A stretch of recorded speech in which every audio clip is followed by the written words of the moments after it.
రాష్ట్రంలో సైబర్ నేరగాళ్లు రెచ్చిపోతున్నారు. మితిమీరుతున్న కేటుగాళ్ల అరాచకాలకు బాధితులు లబోదిబోమంటున్నారు. గడిచిన 5 నెలల్లోనే సుమారు 8 లక్షలకు పైగా సైబర్ కేసులు నమోదయ్యాయి.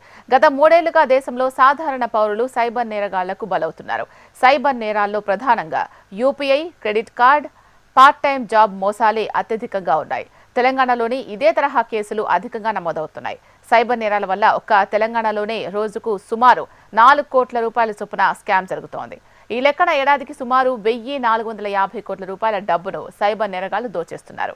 ఏడాది తొలి 3 నెలల్లో నమోదైన టాప్ 5 సైబర్ నేరాల్లో బిజినెస్ ఇన్వెస్ట్మెంట్ ఫ్రాడ్స్ కేసులే టాప్లో ఉన్నాయి.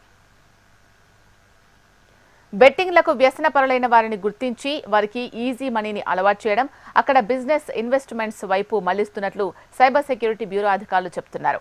1000 రూపాయల నుంచి ఇన్వెస్ట్మెంట్ పెట్టించి లక్షలు కోట్ల రూపాయల్లో మోసం చేస్తున్నారని చెబుతున్నారు. గతంలో విపరీతంగా పెరిగిన సెక్స్టార్షన్ మోసాలు ప్రస్తుతం తెలంగాణలో తగ్గుముఖం పట్టినట్టు వెల్లడించారు.